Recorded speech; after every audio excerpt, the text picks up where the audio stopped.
my city, my city, my city.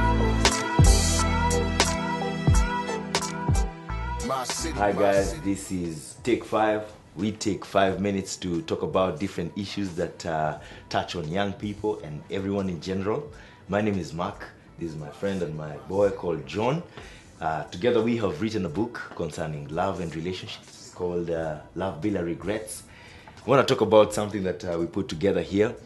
Don't know whether you've been or you know someone who has been a friend to a lady or a guy, known each other for some time, gone out for coffee, had great laughter, and then one day the guy pops the question, makes the big ask, and the girl is shocked, wondering where is all this coming from. I don't know whether you know anything about that. What you're talking about is it's an idea we've addressed in the book called emotional fraud. These situations where guys and girls get into, which are ambiguous, without definition, friendships, spending a lot of time together, investing emotionally. And then what that leads to is that one day somebody wants to take this further, and the other person says, what do you mean? We are just friends. And what ends up happening is somebody had hope, but their hope is deferred. And the Bible says hope deferred makes the heart sick. I mean, why should we bring the function of God in this conversation? What is it about God that should define? I remember the story of Joseph. It's a good illustration just to get this point across quickly. You remember when Joseph was given an opportunity to sleep with Potiphar's wife? What did he say? He said, "How can I do this great wickedness and sin against God?"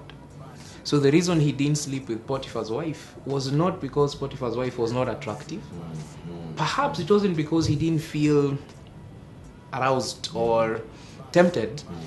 But the thing that kept him from doing it was because it was sin against God, and he did not want to offend God and to sin against God. And so that dimension must always be there. We must always live as people who have an understanding that God is, and God expects certain things of us. And so regardless of how on the horizontal plane things might look like, it might be a good opportunity. You might experience great pleasure from it, and might feel good, and nobody might necessarily get hurt in the sense of like physical harm or anything like that. But ultimately all sin is sin against God. Therefore we must have that dimension of God restraining us and keeping us from doing certain things that other people might not have a problem with.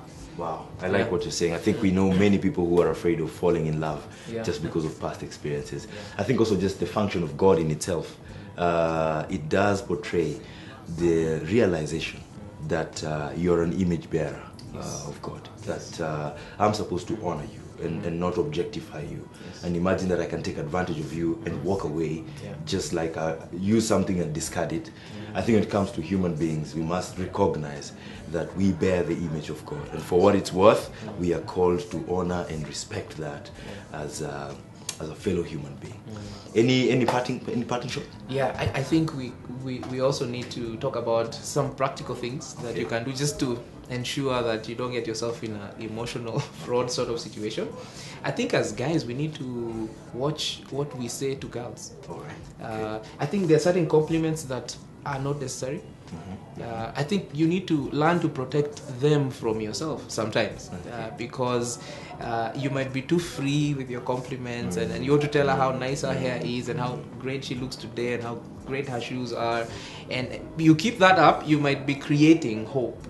And so sometimes it's necessary to just withhold compliments, sometimes to withhold even certain close engagements with somebody if you know that there is no intention you have of taking this relationship further. Wow. Yeah. There you have it. We could say more about it, but we hope that you will not be a victim, nor would you perpetrate emotional fraud. From the team that does Take 5, we wish you all the best in matters love and relationships. Remember to catch a book, copy for yourself, affordable, easy read. This is all yours. This was done for you. We would like to hear a bit more from you. Connect with us on our social media platforms. Him at Musimi John, me is Ambundo Mark. Would like to have a chat and just get to see where this would lead. Until we meet again, the Lord bless you, the Lord keep you. Enjoy love and relationships. My city, my city, my city.